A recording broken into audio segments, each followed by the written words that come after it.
பெரியோர்கள் சபையோர்கள் என்னை பெற்றெடுத்த தாய்மார்களே, பெற்றெடுத்த தாய்மார்களே, கல்வி கற்ற பெரியவர்களே, தொழில் படித்த கலைவாணர்களே, எனது அருமை சகோதர சகோதரர்களே, வருங்கால மாணவ செல்வங்களே, வாலிபரி இளம் சிங்கங்களே, அதாவது இந்த கீழ சுரண்டைமான் நகரத்திலே மக்களை காத்து ரட்சித்து என்றென்றைக்கும் கிருபையோடு குழுவிருந்து வரக்கூடிய அருள்மிகு ஊர்காவல் பெருமாள் சுவாமியின் திருவாலயம் இந்த ஆலயம். இந்த பெரிய ஆலயம் அப்பேற்பட்ட இந்த ஐயனுடைய திருவாலயத்திலே ஐப்பசி மாதம் 1ஆம் வெள்ளியை முன்னிட்டு ஐயாவுடைய ஆலயத்திலே கொடை விழா பெரும் விழாவாகவே நடந்து வருகிறது, சிறப்பா நடந்து வருகின்றது. அப்பேற்பட்ட இந்த ஐயாவுடைய திருவாலயத்திலே நாமளுடைய வெள்ளிசைக்கு ஒரே ஒரு நேர நிகழ்ச்சிக்காகவே நாமளுக்கு அட்வான்ஸ் கொடுத்து வரவழைத்து உள்ளார்கள். நம்மளை வரவழைத்து உள்ளார்கள். கூட 2 நேரத்துக்கு வாங்குனானே, கூட 2 நாளைக்கு வாங்கலாம்னு நினைச்சேன். சரி, துட்டு தர மாட்டோம்ட்டாங்க. அப்படியே சும்மா படிக்க வேண்டியதானே, ஓசில படிக்கணும். நாங்க அதான் வரலன்னு சொல்லிட்டேன். எல்லாமே நம்ம சொந்தக்காரர் தானே. அப்படியா? நம்ம என்ன பண்றானே, அப்படி இருப்பதனால நம்ம சும்மா படிச்சேனே. தாத்தா, நான் இன்னைக்கு மட்டும் படிச்சிட்டு வீட்டுக்கு போறேன். நீ 4 அண்ணன் வரைக்கும் உட்கார்ந்து படி. நான் படிச்சு துட்டுனா தர மாட்டாங்க. அதாவது நான் படிப்பேன். நான் வாயை திறந்துன்னு சொன்னா சரி, தெருக்கள்ல இருக்கக்கூடிய நாய்கள் பூரா என் சத்தத்தை கேட்டு ஓடியாந்துரும். கரெக்ட், அப்படிதான் இருக்கு. ஆமா, நாய் சத்தத்தை, நாய்க்கு சத்தத்தை ரசிக்க நாய் தானே வரும். அப்புறம் வேற யாரு வருவா? அதனால என்னுடைய குரல் வந்து அப்படியா, அதனால நான் பாட முடியாது. சரி, நீ பாடனா தான் மக்கள் வந்து குவிவார்கள். அப்படியா? ஆமா, சரிதானே. நீ தானே கேட்ட நாளைக்கு சேர்த்து வாங்கிருக்கலாம்னு. நீ நாளைக்கு படிச்சு சொன்னீங்களா? அப்படி படிக்க சொன்னா நான் வாயை திறந்தேன்னு போய், நீ நாளைக்கு மட்டும் இருந்து படி, உனக்கு துட்டு தர மாட்டாங்க. சரி, நாட்டாம கிட்ட சொல்லி ஒரு பாட்டில் வாங்கிடுவோம். என்னது கடை பக்கத்துல இருக்கு, சர்பத்து பாட்டிலா? சர்பத்து பாட்டில நீ வேற என்னமோ நினைக்காத. அப்படி நான் தான் நினைச்சேன். அப்படியா? சரி, அது நல்லா தான் இருக்கும். சரிதானே? ஆமா, சூட்ட தணிக்கும். சூட்ட தணிக்கும். 2 எலுமிச்சை பழம் சேர்த்து வாங்கிட்டு வரது. பரவாயில்ல. சரி,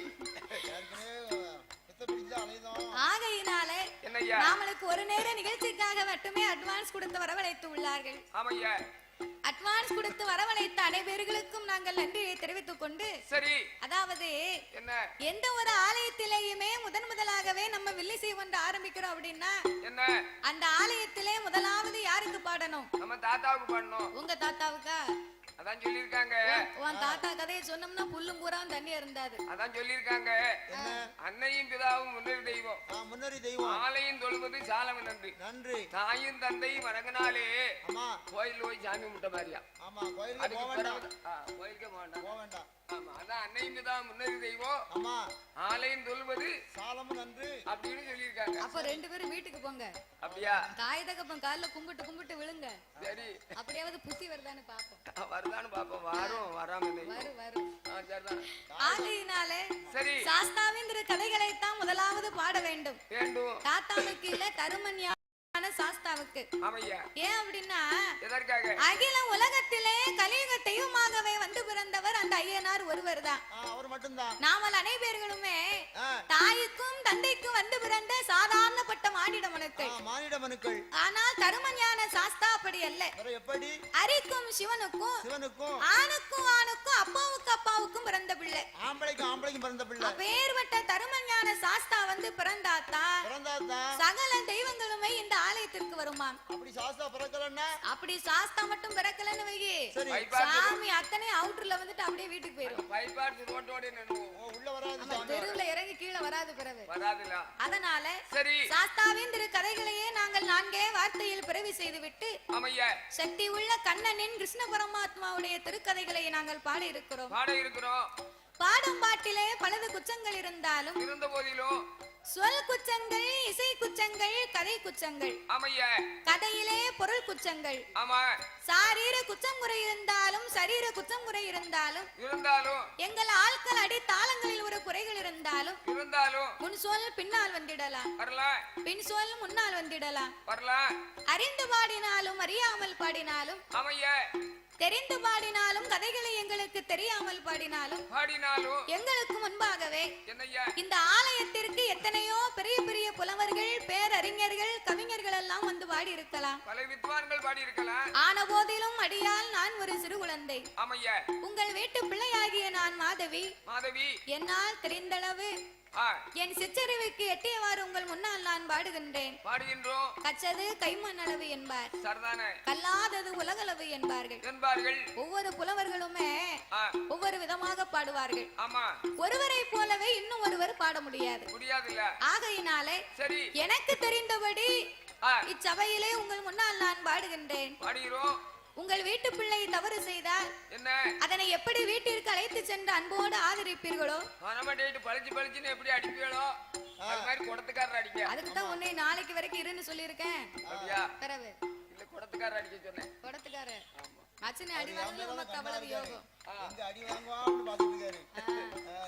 அதனால இன்னைக்கு அவரை விட்டுட்டு போயிருவோம். பத்து இட்லியும் கொடுத்து பச்சை மட்டையிட்ட பலாறு கொடுத்தீங்கன்னா நல்லா வாங்குவாரு. நான் எப்ப அடி விழும்னு எதிர்பார்த்துக்கிட்டு இருக்கேன். சந்தோஷமா 6 விளையின் 100 குச்சங்கள். சரி ஐயா, அடியாலை ஆதரிக்குமாறு கேட்டுக்கொள்கிறோம். ஆமா. பாதி மதி மான் மழுவோ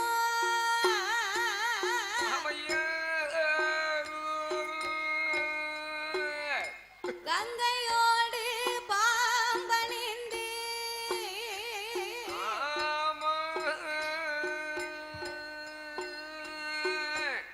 பார்வதியை மனம் புரிந்த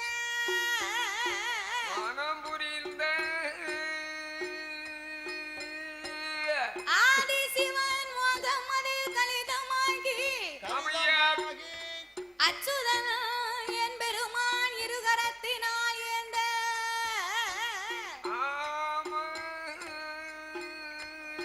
சோதி மணி விளக்கு ஒளிர்வு போல் 5 மைந்தர்கள் தோளினில் பூநூல் இளங்க தோன்றி மேதினில் அரிக்கும் சிவனுக்கும் ஐயனுக்கும் ஐயனாக வந்து பிறந்த தருமன் ஞான சாஸ்தாக்கள் யாரெல்லாம் வந்து பிறந்தார் தெரியுமா?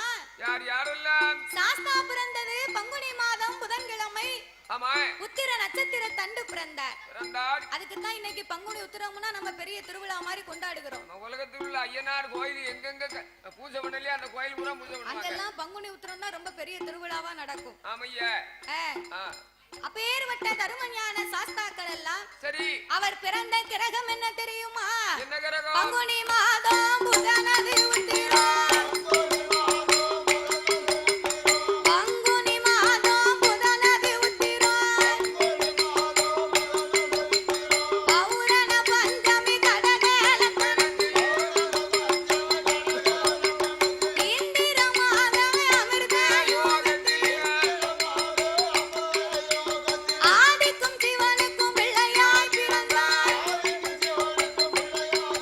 அவர் கையில் பிறந்தவர்க்கு கையனார் என்றும்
தெரியும் குலவு போட சொல்லுவேன்னு தெரிஞ்சா நாங்க ஒரு வந்திருக்கே மாட்டோம். கோயிலுக்குன்னு வந்தாச்சுன்னு வைங்களேன், யாருக்கு போட தெரியும்? என்னதான் கொட்டு சத்தம் இருந்தாலும் வில்லுப்பாட்டு படிச்சாலும் ஆ, குலவ சத்தம் தான் ஆத்தாளுக்கு உகந்தது.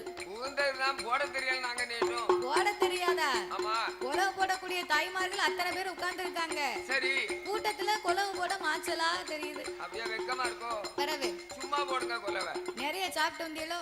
அதானே கேட்டேன். போன கோயில அப்படித்தான் ஒரு பாட்டி கொலை போட்டுச்சு. ஆ, 8 பல்லுக்கள் வந்து நாய் தூக்கிட்டு ஓடியே போயிட்டு. ஐயோ ஐயா, ஆமா. ஏற்கனவே போட மாட்டுக்காங்க, நீ சொன்னா நம்ம போடுவாங்களா? அதாவது அதனால குலவு போட்டா தான் சாமியே வரும் பாத்துக்கோங்க. சரி போடுங்கம்மா ஒரு குலவ, ஒரு குலவை. தாய் பொன்னான மணி குலவ, எக்கா முக்கா மூணு நேரம் ஒரு குலவ போடுங்கம்மா. போச்சு. நான் என்ன சொல்றேன் எனக்கு தெரியாதுங்க நீ எவ்வளோ போடுங்க. ஏ குலவெல்லாம் போட தெரியும் தாத்தா. ஆ, கூட்டத்துல வெக்கப்பட்டு இருக்காங்கங்க. யாரும் குலவை போட்டுட்டியா? இப்போ கூட்டத்துல குலவு சத்தம் மட்டும் வந்துச்சுன்னு வையே, உன் காத்தெடுத்து நீ கீழே வச்சிடணும். வந்துடட்டும் கொலை ஓட்டுட்டு யாராவது என் காத்தனை உடனே அடுத்துக்களை வைக்க. யாரு காத்தெடுத்து கீழே வைக்கணும். இப்போ குலவு போடுங்க. போட தெரியுமனா போடுங்க. இப்போ உன் காத்தா இருக்க போது இப்போ போடுவாங்க. தாய போடுங்கம்மா ஒரு குலவ, நீங்க பொன்னான மணி குலவ, எனக்கு மெய்யனாக அவதரித்த சாஸ்தாவா, பொன்னால புனூலா, என் பொன்பதித்த தாவரம்மா, வெள்ளியான புனூலா, வெண்கலத்த தாழ்வடம்மா, ஆனப்பட குதிரைப்பட, ஐயங்காச்சி பேப்படையா, முன்படையா பின்படையா, கண்டியலும் பெரும்படையா, ஆன புலி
கைலாசவதியிலே ஆமையா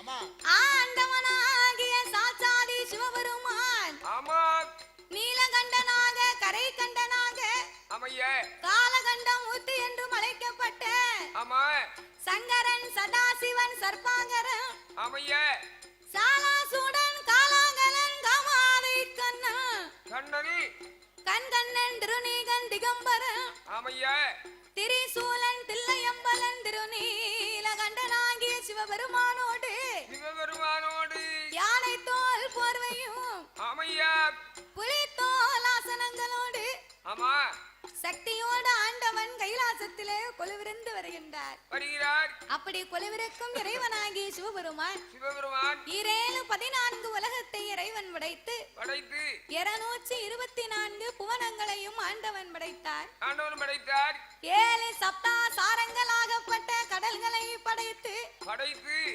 கல்லுக்குள் இருக்கும் தேரையவும் தேரையவும் தாயார் கருப்பையுக்குள் வாழும் சிசுவையும் சிசுவையும் முட்டைக்குள் உருவாகும் குஞ்சியவும் ஆண்டவன் படைத்தார் அழகா படைத்தார் ஓர் அறிவு முதல் 6 அறிவு படைத்த படைத்த நாமளை போன்ற மானிட மனுக்களை ஆண்டவன் படைத்து படைத்து சிறிய உயிர் சித்தரும்பையும் சித்தரும்பையும் பெரிய உயிர் மத யானையவும் படைத்து அழகா படைத்து மரம் செடி கொடி கொடி பயிர் புல் பூண்டு இலை தாவரங்கள் இலை தாவரங்கள் ஆடு மாடு கன்றுகாடைகள் அதனையும் படைத்து படைத்து படைத்து எறும்பு யானை முதல் என்ன உண்ணா மனுக்கள் மனுக்கள் 84 லட்சம் கோடி சிவராசிகளை படைத்தார் படைத்தார் இவ்வளவும் படைத்திருக்கிறார் பரவு சரி உமா மாரியா நானும் கஷ்டப்படுறேன் அப்படிங்கிறாரு சரி ஆண்டவனாகப்பட்ட கடவுளே இவ்வளவு ஜீவராசிகளை படைத்து அவர் வார நேரமெல்லாம் நான் கஷ்டப்படுதம்ங்காரு ஆமா காலையும் மாலையும் படி இழந்து வராரு வேலை பார்க்காரு சரி நீ நான் கஷ்டப்பட்டு வேலை பார்க்க அப்படிங்கிறாரு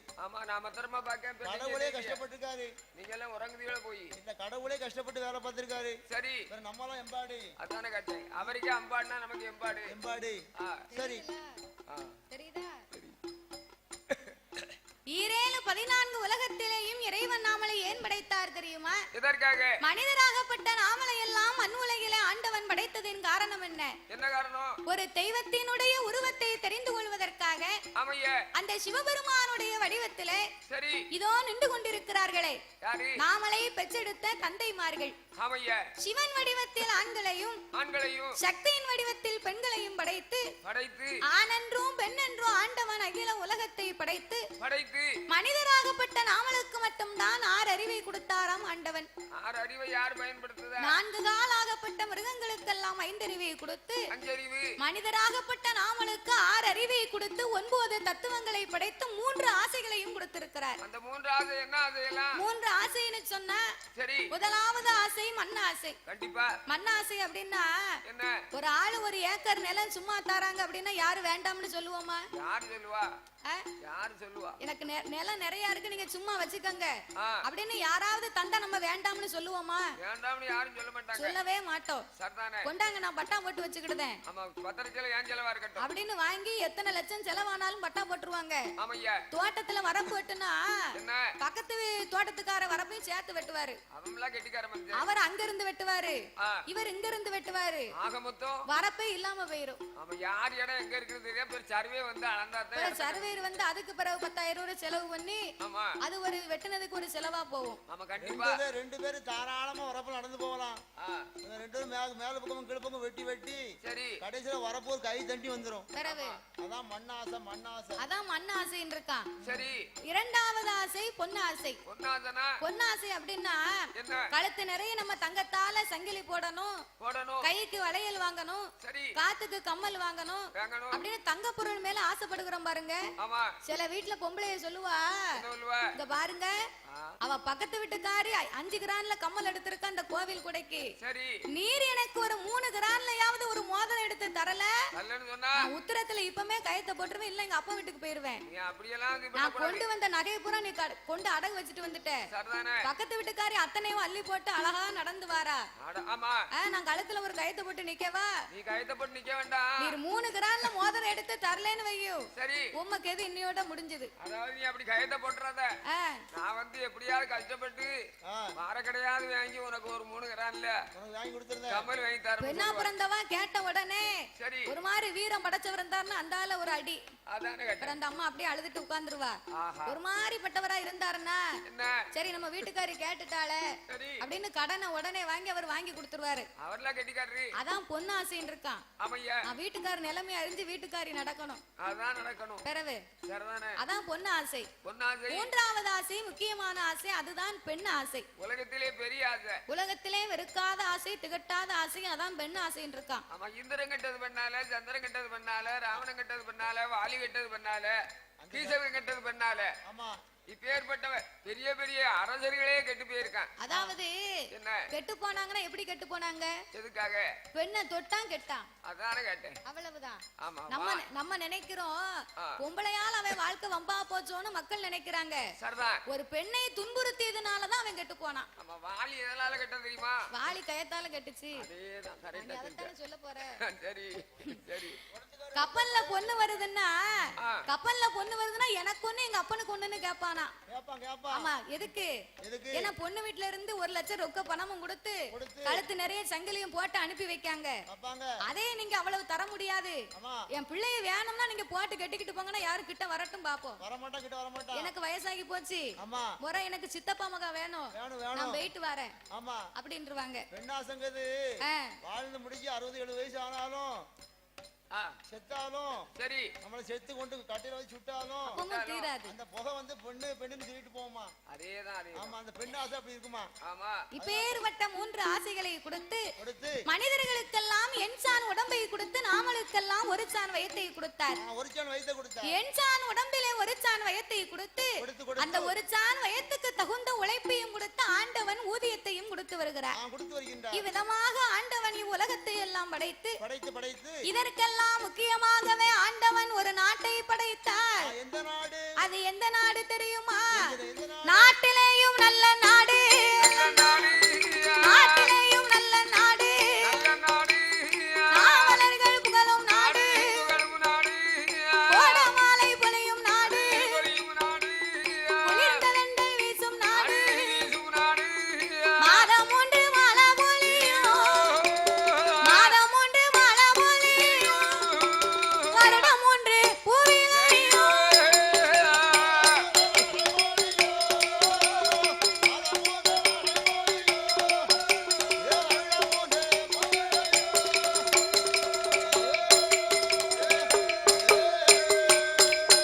அங்கே தேன் இருந்து தேன் சொரியும், தென்றல் வீசி கனி சொரியும், வர்க்கை பிலா மரங்கள் மறந்து ஓங்கி செழிக்கும் நாடு, மாடு கட்டி போரடித்தார் மானாடி சென்னல் என்று, குதிரை கட்டி போரடித்தார் குவியாடி சென்னல் என்று, ஆணை கட்டி போரடி ஆணை கட்டி போரடிக்கும் அழகு திரு நாடனே.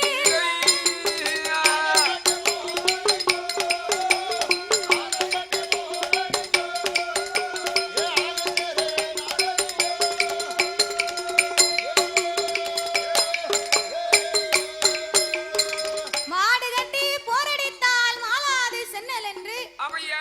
ஆணை கட்டி போரடிக்கும் அழகு திரு நாடாகப்பட்டது. எந்த நாடு? அதுதான் கருவுருமா பட்டணம். ஆமையா. அப்பேறுபட்ட அந்த கருவுருமா பட்டணத்தில் என்னையா? யார் யாரெல்லாம் ஆண்டு வருகிறார்கள் தெரியுமா?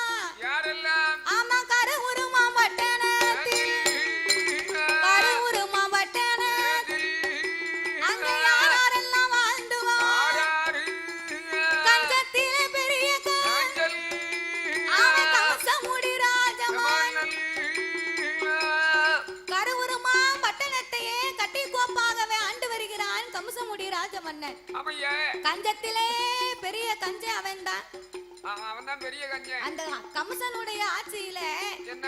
அலைக்கு நடை நடந்தா அரை காசு கம்சன் கேட்பான். சரிதானே. கை வீசி நடந்தா 1/4 காசு கம்சன். சரி.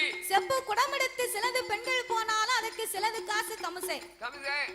கம்சனுடைய நாட்டுக்குள்ள என்னய்யா? ஆண்கள் யாருமே தலப்பா கட்ட கூடாது. கூடாது. துண்ட தோல்ல போடக்கூடாது. வேற என்ன வேணும்? கொடை பிடித்து நடக்க கூடாது. கூடாது. பெண்கள் முக்கியமா சட்டை அணிய கூடாது. ஐயோ அப்படின்னா என்ன? அந்த கால வசதி உள்ளவங்க தான் சட்டை போட்டிருக்காங்க. சரிதான். ஆமா, எங்க பூட்டி எல்லாம் நான் பார்த்த காலத்து வரைக்கும் ஆடை மட்டும் தான் அணிந்திருப்பா. சரி, மேற்சட்டை கிடையாது, சம்பர் கிடையாது. அப்ப சேலையே வேற. சேலையே வேறன்னு அது 16 முழம் இருக்கும். ஆமா, முகூர்த்தல அவரை சேலைன்னு சொன்னா 16 கஜம் இருக்குமா? அதே அப்பா 16 கஜத்தை பின்னாடி கொஜம் வச்சு முன்னாடி கொஜம் வச்சு கட்டி மிச்சமும் ஆமா 6 கஜம் மிச்சம் இருக்குமா? மிச்சம் இருக்குமா? அதை வரைஞ்சி கட்டும் போது எதுக்கு சட்டை? அதானே தேவையில்லை.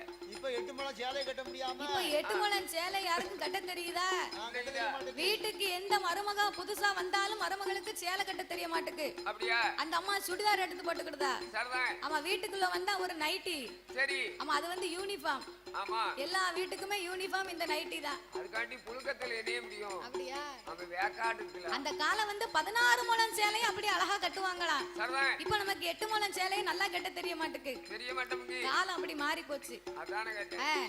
அதனால அந்த கமசனுடைய ஆட்சியிலே சரி, சாமியாளுக்கு நடை நடந்தா, ஆளுக்கு வெள்ள நடை நடந்தா, அதற்கு அரை காசு கமசங்கே அங்க கை வீசி நடந்திட்டா, கால் காசு கமசங்கே அங்கே செப்பு கூடம் எடுத்து சிலது பெண்கள் வந்துட்டா, அதற்கு சிலது காசு கமசங்கே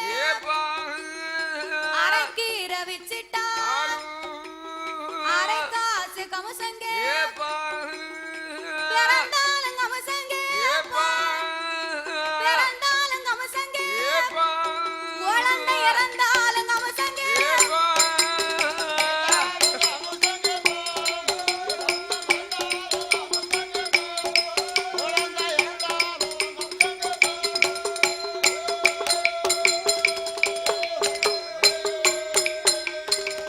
இறந்தாலும் கமசே, பாவிக்கு பிறந்தாலும் கமசே, சரிதானே. கல்யாணம் ஆனாலும் கமசே, கல்யாணம் ஆகாவிட்டாலும் கமசே. கல்யாணம் முடிக்கலையா கம்ச கேட்க? இத்தனை வயசு வரைக்கும் நீ ஏன் கல்யாணம் முடிக்காம இருக்க அது ஏன் ஜவுரியம்? அப்படின்னு அதுக்கு தனியா ஒரு வரி கட்டணும். அப்ப ஏன் ஜவுரியம்னு சொன்னா அடிச்சு போடுவான். நாட்டுக்குள்ள இருக்க முடியாது. முடியாது. அப்போ இப்பேர்வட்ட கஞ்ச கம்சர் ராஜ மன்னனுக்கு சரி, அவனுக்கு இன்னும் ஒரு பேர் ஒண்ணு உண்டு. என்ன பேரு? அதான் வடிகட்டிய கமுசை. வடிகட்டிய கம்சம்னா எப்படி? வடிகட்டிய கமுசை அப்படின்னா என்ன? நாட்டுக்குள்ள இருக்கக்கூடிய நல்ல தண்ணி கிணத்துல பூராமே அரளிவதை அரைச்சு தட்டிடுவான். ஏ படுபாவி, அப்ப நஞ்ச தட்டிட்டா நாட்டுல உள்ள மக்கள் எல்லாம் அரண்மனைக்கு தான் தண்ணிக்கு வருவாங்க. சரிதானே. ஒரு குடத்துக்கு ஒரு காசு கமுசை வாங்கலாம். ஆஹா, அப்படின்னு நல்ல தண்ணி கிணத்துல பூரா நஞ்சை இடிச்சு தட்டிடுவானா. நஞ்சு தட்டிடுவா. அப்ப நாட்டு மக்கள் எல்லாம் தன்னுடைய அரண்மனைக்கு தண்ணீர் பிடிக்க வந்தா வந்தா அந்த குடத்து வா விளிம்புல நல்ல ஒரு வெள்ளை துணியை கட்டி, சரி, அந்த வெள்ளை துணியை கட்டி வடிகட்டி தான் அந்த தண்ணியை கொடுப்பானா. சரிதானே கேட்டேன். எதுக்கு? எதுக்கு? அரண்மனையில இருந்து தங்க துரும்பு கூட வெளியில போயிடக்கூடாது. போயிடக்கூடாது. அதுக்குத்தான் அவனுக்கு வடிகட்டிய கமுசம்னு இன்னும் ஒரு பேரு. அப்படியா? சரி. அப்பேர்வட்ட கஞ்ச கமச ராஜனுக்கு என்னய்யா? அந்த கருவுருமா பட்டணத்திலே ஆமையா, அவன் எப்பேர்வட்ட செல்வாக்கோடு வாழ்ந்து வருகிறான் தெரியுமா? எப்படி? அவனுக்கு 1000 மந்திரி, 1000 மந்திரி, 64 தலையா, அந்த மந்திரியம் பிரதானி, மச்சுமுள்ள சயனிகள், சேனாதி படைகளும், சேனாதி படைகளும் மன்ன சிறப்பாக ஆண்டுவான்.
ஆனை கட்டும் ஜாவடி அசைந்திருக்க மண்டபம், குதிரை கட்டும் தாழ்வடம் கொட்டாரச்சாவடி, பத்தடுக்கு மாளிகை அவருக்கு பந்தடி மேடை, இப்பேற்பட்ட பால் பவுசு பாக்கியங்கள் எல்லா வளங்களுமே நிறைந்திருக்கு. எல்லாம் நிறைந்திருந்தாலும் கம்சை வாங்கினாத்தான் அவன் கஜானா நிறைஞ்சத மாதிரி இருக்கும், உறக்கமே வராது. அப்பேற்பட்ட கஞ்ச கமச ராஜனுக்கு அந்த கருவூருமா பட்டணத்திலே 2 தங்கைமார்கள். முதலாவது பிறந்தவள் மூத்தவள், அவள் பெயர்தான் பூதகி. இரண்டாவது பிறந்தவள், அவள் தங்கையாகப்பட்டவா தேவகி. பூதகி தேவகி என்று சொல்லக்கூடிய 2 தங்கைமார்களோடு அந்த கஞ்சகமச ராஜமன்னன் கருவூருமா பட்டணத்தை ஆண்டு வருகிறார். பூதகி அப்படின்னா அவ பூத கணத்தோடு பிறந்தவ. பூத கணத்தோடு பிறந்தவள்னு சொன்னா எப்படி இருப்பா? 7 மலை உயரம், 200 அடி அகலம், பருத்த பனமர தூறு மாதிரி கால்கள், பருத்த பனமர தூறு மாதிரி பல்லு வரிசை, வெவிளாமரம் மாதிரி கை காலு. அவ தலை இருக்கு பாருங்க, தலை. அவ தலைய இந்த பனங்கொட்டையை சும்பிட்டு தூர போட்டா எப்படி இருக்கும்? வெள்ள நாரா இருக்கும். அத மாதிரி அவ தலை முடி. அதுக்குத்தான் அவளுக்கு பனங்கொட்டை தலையழகின்னு ஒரு பேரு. பனங்கொட்டை தலையழகி. அதோட அவ காது எப்படி இருக்கும்? காது சொலவு மாதிரி இருக்குமா. அவ மூக்குல முக்கூர்ணி நெல்லு போடலாம். ஒரு மூக்கு துவாரத்திலையும் முக்குறு நெல் போடலாம். அப்புறம் 2 மூக்குலையும் போட்டா எத்தனை மரக்கா போடலாம்? 2 மூக்குலையும் போட்டா ஒரு 10, 2, 4, 5 போட்டே போடலாமா? முக்குறு எவ்வளவு? 6 மரக்கா நெல்லு பிடிக்குமா? சரி, அத தெரியாம அவள தண்டி இருந்திருக்கு. மூக்குல முக்குறு நெல்லு தட்டலாம். அவ வாய் இருக்கு பாருங்க, பெரிய ஆரியங்கா குகை மாதிரி. அதானே கேட்டேன். அவ உருவம் அப்படி இருக்குமா. அப்படியா? அவ பூத கணத்தோடு பிறந்ததுனால அவளுக்கு பூதகின்னு பேரு. ஒரு பாறையில போய் பெரிய ஒரு பெரிய பாறையில வெயில் அடிக்க நேரத்துல நல்ல விறகு அள்ளி போடு. சரி, அப்படியே அந்த பாறையில நம்ம தீய பொருத்தணும்னு வைங்க. என்ன செய்யும்? செவந்து இருக்கும் பாறை. அதான் செம்பட்ட தலையழகி. ஓஹோ, அத மாதிரி அவ தலைமுடி அந்த நேரத்துல இருக்கும். அவர் எவ்வளவு பெரிய ஆளு தெரியுமா? அப்ப இரண்டாவது தங்கையாகப்பட்ட தேவகி அவள் தெய்வ கணத்தோடு பிறந்தவ. தெய்வ கணம்னு சொன்னா அவ எப்படி இருக்காளோ அதற்கு எதிர்மறையா இவள் இருப்பா. அதேதான். அப்பேறுவட்ட தேவகி என்ற பெண்குடியாளாகப்பட்டவள் அவள் 16 வயதிலே பக்குவதி பெண்ணாகி அவள் எப்படி இருக்கிறாள் தெரியுமா? கமசந்தங்க தேவகியா, கமசந்தங்க தேவகியா, 16 வயததி பக்குவதி பெண்ணா, ஊத்திருக்க நிறைந்திருக்க புஷ்பவதி பெண்ணா, அல்லி மலர் பூத்தவை, அருகிளியா பூத்திருக்க, வான்கரும்பு பூத்தவை, மலக்கிளியா பூத்திருக்க, சேகரும்பு பூத்தவை, சேயிலையா பூத்திருக்க, ரோஜாப்பு பூத்தவை, ரோஜாப்பு பூத்தவை, ராஜாத்தி பூத்திருக்க.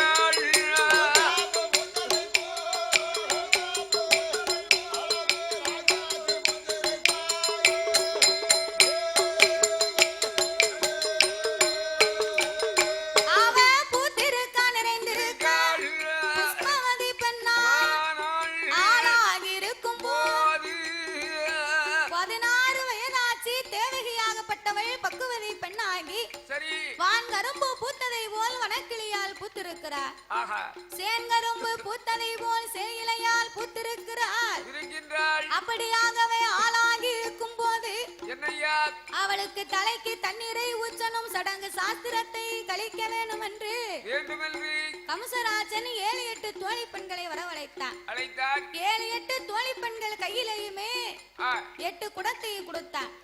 தங்க குடத்தை கொடுத்து தன் தங்கைக்காகவே தண்ணீர் கொண்டு வரும்படியாகவே சொல்ல தண்ணீர் கொண்டு வர வேணும் என்று சொல்லி 7-8 தோழி பெண்கள்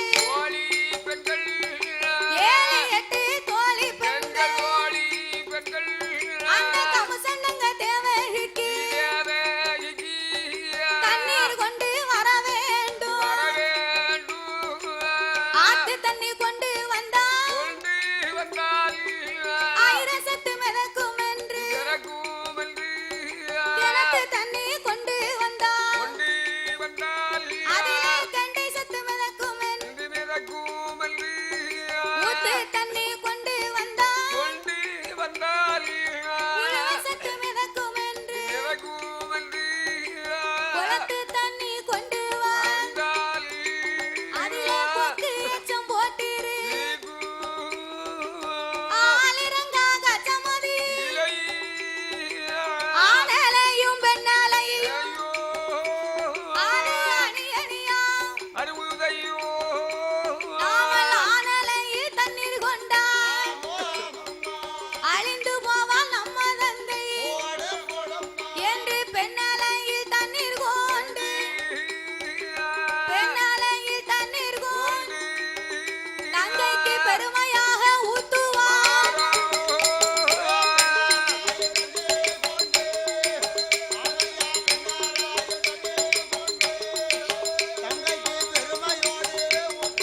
ராமசன் தங்கையாகப்பட்ட தேவகி பெண்கொடியாளாகப்பட்டவள் ஏழடுக்கு மாளிகை கட்டி அந்த ஏழடுக்கு மாளிகையிலையும் தேவகியை ஊடடுக்கில வைத்து ஆடவர்கள் கண்டால் அழிந்து போவாள் நம்ம தங்கை அப்படின்னு 7வது அடுக்குல கண்ணாடியிலால் சன்னலை போட்டு அதுல கொண்டு வைக்க இந்த தேவகி பெண்கொடியாளர்.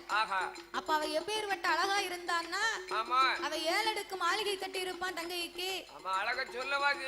அவ அழகை நாவினால்